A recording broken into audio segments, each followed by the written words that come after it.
दोस्तों, आप में से शायद ही कोई ऐसा इंसान होगा कि जो अलिफ लैला की कहानियों के बारे में नहीं जानता होगा। हम में से ज्यादातर लोगों ने ही बचपन से ही बड़ों से अलिफ लैला की कहानियां जरूर सुनी हैं और बहुत से लोग ऐसे भी होंगे कि जिन्होंने अलिफ लैला की कहानी पर बनने वाले सीरियल या फिर मूवी तो ज़रूर देखी होंगी। दोस्तों, अलिफ लैला की कहानी पे जब भी बात की जाती है तो उसमें जादुई चिराग, अली बाबा 40 चोर जैसी कहानियों के साथ साथ हातिम ताई की कहानी पर भी ज़रूर जिक्र किया जाता है, जिसमें ये बताने की कोशिश की जाती है कि हातिम नाम का इंसान हद से ज़्यादा बहादुर और होशियार होता है। वो हमेशा दूसरे लोगों की मदद करने के लिए तैयार रहता है। हातिम नाम का वो इंसान इतना ज़्यादा दयालु यानी सखी होता है कि वह दूसरे लोगों की मदद करने के लिए अपनी जान तक की फिक्र नहीं करता है और वो मजलूम और कमज़ोर लोगों की मदद के लिए ही 7 ऐसी पहेलियों के जवाब ढूंढने के लिए निकलता है।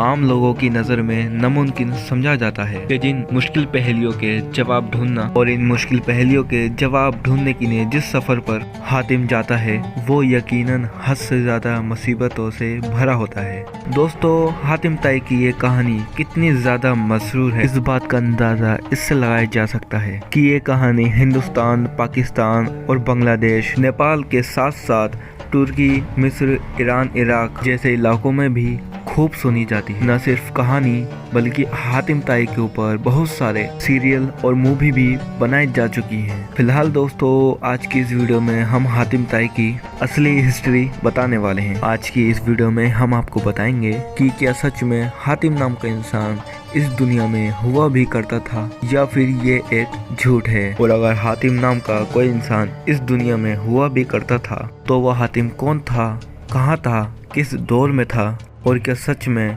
उसने 7 मुश्किल सवाल ढूंढने के लिए इतना मुश्किलों से भरा हुआ सफ़र तय किया था। दोस्तों, इस बात में कोई शक नहीं है कि आज से लगभग 1500 साल पहले हमारी इस दुनिया में हातिम नाम का एक इंसान हुआ करता था जो यकीनन उतना ही दयालु और सखी था जितना आज के दौर में उसे समझा जाता है। कमज़ोर और मजलूम लोगों की मदद करना ही उसका पेशा बन चुका था। उसके दौर में उसकी सखावत के चर्चे पूरी दुनिया में मशहूर हो चुके थे। दोस्तों, हातिम ताई अरब के रहने वाले थे। इतिहासकार बहुत कोशिशों के बाद भी इनकी असली पैदाइश का पता तो नहीं लगा पाए हैं, लेकिन इनकी वफात इस्लाम का आखिरी पैगंबर यानी हजरत मोहम्मद सल्लल्लाहु अलैहि वसल्लम इस दुनिया में पैदा होने के सिर्फ 7 साल बाद यानी 578 ईस्वी में हुई थी। प्रॉफिट हजरत मोहम्मद सल्लल्लाहु अलैहि वसल्लम के एक मशहूर सहाबी अबी इब्ने हातिम भी हातिम ताई के ही बेटे थे।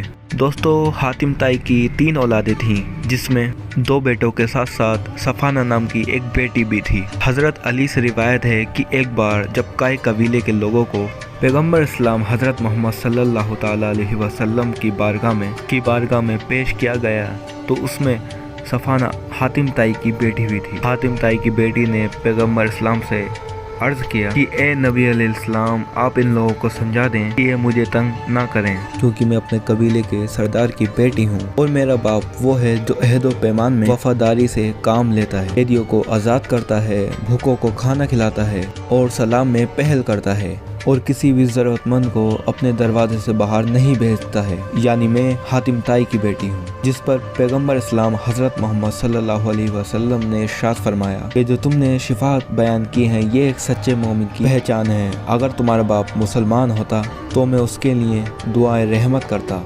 और उसके बाद पैगंबर मोहम्मद सल्लल्लाहु ताला अलैहि वसल्लम ने फरमाया कि इसे छोड़ दिया जाए और कोई भी इंसान इसे तंग ना करे, क्योंकि इसका बाप वो था जो अखलाक के आला दर्जे पर फाइज था और अल्लाह ताला अच्छे अखलाक वाले लोगों को पसंद करता है। हातिम ताई की बेटी के साथ साथ पूरे कबीले के लोग मुसलमानों के इस सलूक से बहुत खुश हुए। वो लोग जब अपने कबीले वापस गए तो हातिम ताई की बेटी ने अपने भाई यानी अबी इब्ने हातिम को प्रॉफिट मोहम्मद सल्लल्लाहु ताला अलैहि वसल्लम के पास इसलिए भेजा कि वो उनके हाथों पर इस्लाम कबूल करे। लिहाजा इसलिए अबी इब्ने हातिम ने पैगंबर इस्लाम हजरत मोहम्मद सल्लल्लाहु ताला अलैहि वसल्लम के हाथों पर इस्लाम कबूल कर लिया था। दोस्तों, वैसे तो हिस्ट्री में हातिम ताई की सखावत से जुड़ी हुई कहानियाँ बहुत सारी हैं।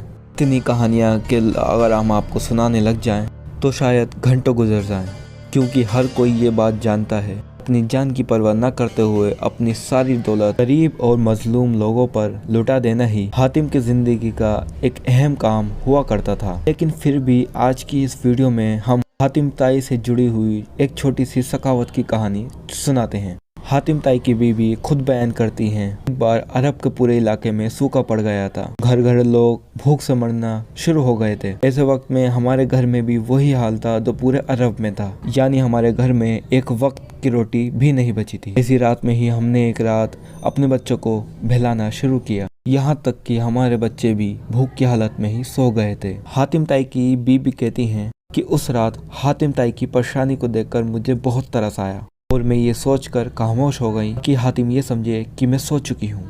हातिम ने कई बार मुझसे ये सवाल किया कि क्या मैं जाग रही हूँ, लेकिन मैं हर बार खामोश रही। आखिरकार हातिम ताई भी खामोश हो गए।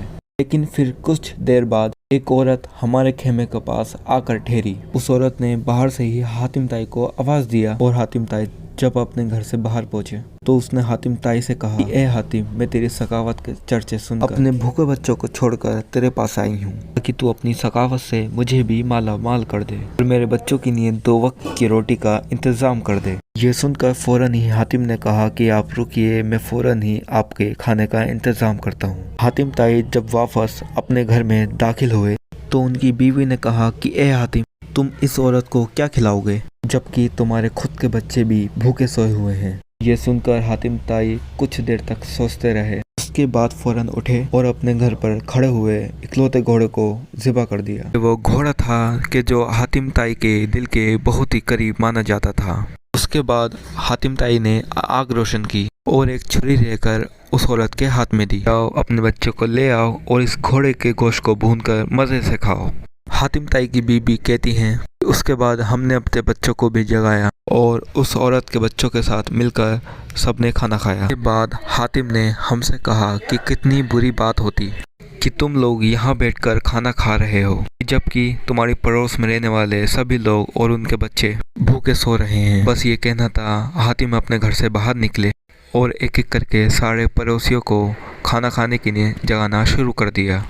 उस रात हातिम की वजह से हमारे सारे पड़ोसियों ने और उनके बच्चों ने पेट भरकर खाना खाया। अगर किसी ने उस रात खाना नहीं खाया था तो वो सिर्फ हातिम ताई थे, क्योंकि हातिम ताई तो एक कोने में चादर लपेटकर लोगों को सिर्फ खाना खाते हुए देख रहे थे। दोस्तों, अब अगर बात की जाए इस बारे में कि क्या सच में हातिम ताई ने अपने 7 सवालों को ढूंढने के लिए मुश्किलों से भरा हुआ कोई सफ़र तय किया था, जैसा कि आज के ज़माने में बनने वाले टीवी सीरियल्स और मूवी में दिखाया जाता है। तो दोस्तों, आपको बताते हुए चलें, इस 7 सवालों वाली कहानी का हातिम ताई की ज़िंदगी से दूर दूर तक कोई नाता नहीं था, बल्कि ये कहानी तो एक फर्जी कहानी है जो कि अलिफ लैला की किताब से ली गई है। आप में से जो लोग भी ये नहीं जानते हैं कि अलिफ लैला की किताब क्या है, तो आपको बताते हुए चलें। अलिफ लैला एक ऐसी किताब है जो 1000 कहानियों से मिलकर बनाई गई है, यानी जिसके अंदर 1000 कहानियों को शामिल किया गया है। यह 1000 कहानियाँ इराक, ईरान, मिस्र और तुर्की जैसे राइटरों की लिखी हुई है। आज के दौर में हम जितनी भी कहानियों को या टीवी सीरियल को अलिफ लैला के नाम से पुकारते हैं, ये सब वही होते हैं कि जो अलिफ लैला की किताब से लिए गए होते हैं। हालांकि दोस्तों, इस बात में कोई शक नहीं है कि हातिम ताई दुनिया का वो इंसान था कि जिसे इतिहास का आज तक का सबसे सखी इंसान माना जाता है। यानी आज भी पूरी दुनिया का ये मानना है कि मजलूम और गरीबों की मदद करने के मामले में कोई भी हातिम ताई से आगे नहीं निकल सकता। और शायद यही वजह है कि जिस राइटर ने ये 7 सवालों वाली कहानी लिखी थी, उसने अपनी कहानी का हीरो हातिम को ही बनाया, क्योंकि इतिहास में हातिम ही वो एक ऐसे इंसान गुजरा था कि जो दूसरों की मदद करने के लिए अपनी जान भी दांव पर लगा दिया करता था। आज भी जब कोई इंसान ज़्यादा सखावत करता है, यानी गरीब और मजलूम लोगों की ज़्यादा मदद करता है, तो उसे हातिम ताई से ही मिसाल दी जाती है। कहा जाता है कि ये बिल्कुल हातिम की तरह है। फ़िलहाल दोस्तों, आज की इस वीडियो को हम यहीं पर ही ख़त्म करते हैं। वीडियो को पसंद आने पर ना सिर्फ वीडियो को लाइक करें, बल्कि अपने दोस्तों के साथ शेयर ज़रूर करें।